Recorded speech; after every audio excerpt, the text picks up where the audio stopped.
ที่ตำรวจปกส.แขวงจะประสานความกับเจ้าหน้าที่ตำรวจข่ายคุมการรักษาปกส.แขวงศึกษาอบรมกลุ่มมั่วสุมเสพยาเสพติดพิธีดังกล่าวได้จัดขึ้นในวันที่21ตุลาคม2565ที่ผ่านมานี้อยู่ที่ข่ายคุมการรักษาปกส.แขวงจะประสานโดยการให้เกียรติศึกษาอบรมของฐานพันตรีเพชรสุภาวรรณศรีวิไลสารหัวหน้ากองโฆษณาแผนกตำรวจสกัดกั้นและต้านยาเสพติดปกส.แขวงจะประสานพร้อมคณะมีฐานพันตรีบุญทันจันทบุตรหัวหน้าหน่วยงานคุ้มครองนักโทษต้องหาข่ายคุ้มกันรักษาปกส.แขวงจังหวัดตากมีบรรดากลุ่มมั่วสุมสิ่งเสพติดเข้าร่วมรับฟังจำนวน18คนหญิง5คนในการศึกษาอบรมในครั้งนี้แม่นได้นำเอาเอกสารต่างๆที่นำมาโฆษณาเผยแพร่คือเอกสารกฎระเบียบของข่ายคุ้มครองรักษาเอกสารพ้นหายและภัยอันตรายของยาเสพติดประมวลกฎหมายอาญามาตรา315 320 321 319ฉบับปรับปรุงปี2017เอกสารปรากฏการณ์ยท.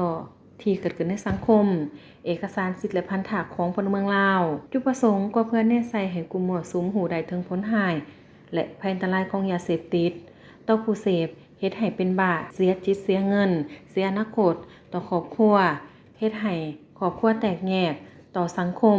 เฮ็ดให้บ่มีความสงบโดยเฉพาะสาวหนุ่มที่จะกลายเป็นนอแนงของประเทศชาติเป็นผู้สืบทอดในภารกิจปกปักรักษา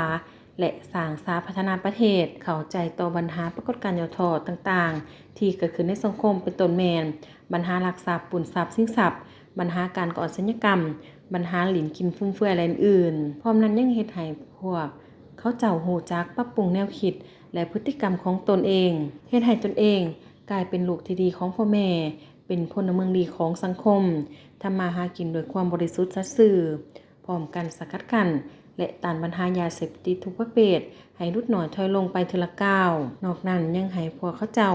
ผู้ใดถึงกฎหมายที่จะได้ปฏิบัติต่อทั้งผู้เสพและผู้ขายจำหน่ายครอบครองเก็บรักษานำเข้าส่งออกขนส่งนำผ่านสาธารณรัฐประชาธิปไตยปาเลสไตน์ลาวตอนท้ายท่านก็ได้เรียกร้องให้กลุ่มมั่วสุมทุกคน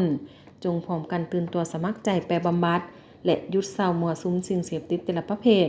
และบ่ให้กลับไปมั่วสุมอีก